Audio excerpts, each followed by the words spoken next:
Something entered the room. It entered with great speed and force. Utin felt the rush of it, the shockwave. She recoiled, reeling, stunned. Suddenly, her killer was no longer in front of her. Curze was being driven towards the exploded window by an elemental force.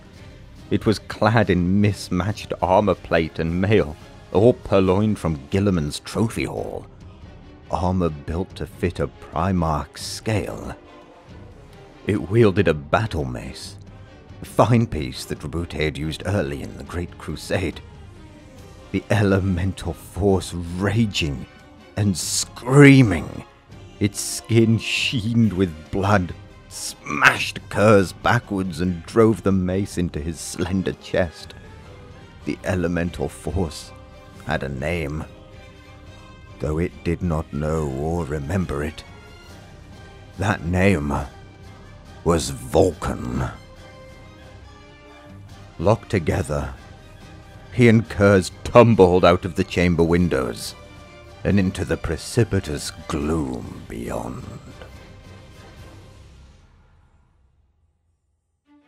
The Primarchs, wrestling and falling like rebel angels, dropped into the night. The lower roofs of the residency slammed up to meet them.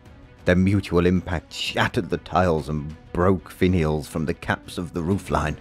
Near to the site of their impact, the sprawled body of 𝗘𝗾𝗶𝗽𝗀𝗀 lay at an angle over a gutter pipe where he had landed before their plunge. They were still a long way up. The residency was of considerable height. Behind them lay the Aegis Wall and the even more significant drop off the castrum of the 𝗘𝗾𝗂𝗶𝗽𝗺 inside the outspread civitas. To the west of them, the night wind blew in thick smoke from the burning fortress. The jarring force of impact barely interrupted their fight. Vulkan rolled across the broken tiles and rose at once, swinging the mace. It wasn't a Warhammer, but it was close enough to register in his damaged mind. Curze squealed in pain and indignation, and writhed at his attacker, lashing out with his talons.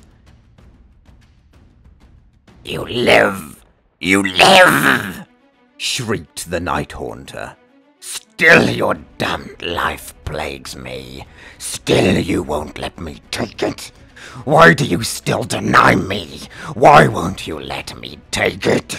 Eventually, even you must die." Vulkan's answering howl was incoherent. He slammed his mace home and drove it against warding claws. Sparks billowed out in the night wind. "I have killed 2 brothers tonight," Curze yelled. "A third would make this hour most perfect in outrage. And your life, yours of all lives, so indistinguishable, would be the greatest trophy of all." Vulkan did not understand the words that were being yelled at him. He understood very little. His mind had been destroyed by unbearable pain, by suffering, by the meticulous and ingenious torment that Curze had forced him to endure over a period of months. Curze had annihilated Vulkan's spirit and sanity, but he had been unable to terminate his actual life. He had discovered that Vulkan possessed one inhuman trait that the other Primarchs did not. This vexed Curze immeasurably. It offered a challenge that a being raised on murder, blood, and terror could not resist. All Vulkan saw was his tormentor, his abuser, the man who had killed him over and over again in search of a way of killing him permanently. The brother who had, through the uttermost cruelty, revealed Vulkan's immortal gift. The rage to exact vengeance consumed him. The claws of Curze's left hand ripped across Vulkan, stripping away part of his borrowed plate in silvered metal shavings. Vulkan drove the head of his mace into Curze's left shoulder plate with a swift, short-arced blow, and then swung the weapon sideways into Curze's head.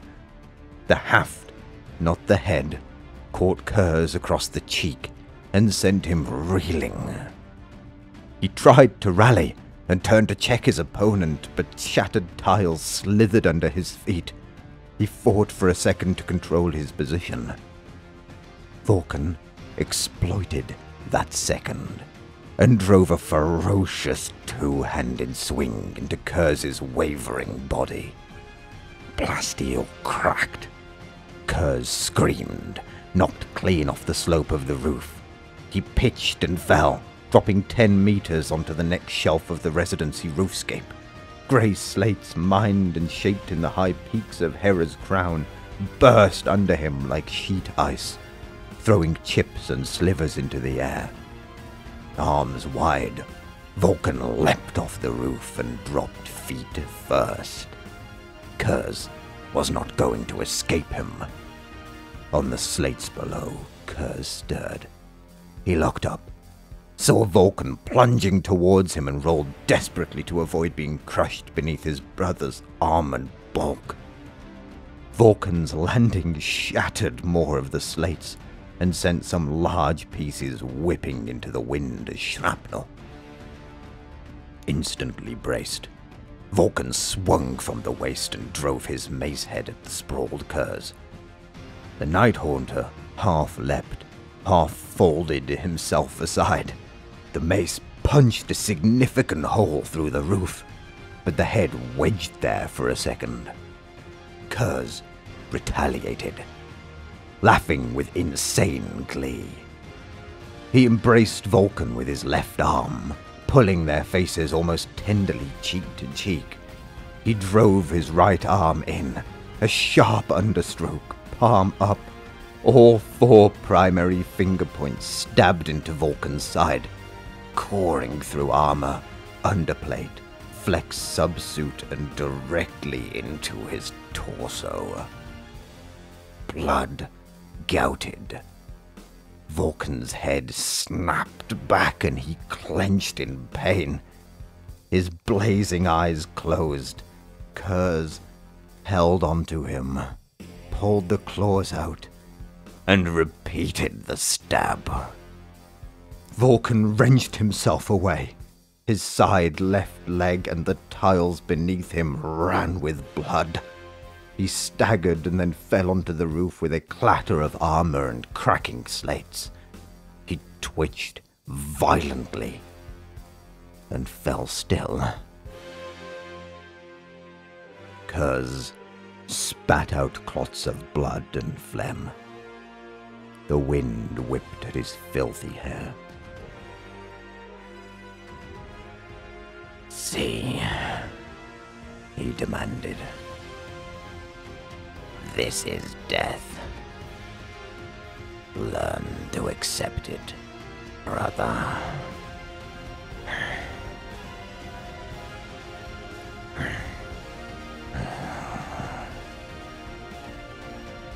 Vulkan's eyes snapped open. "Oh," said Conrad Curze in disappointment. "That was quick."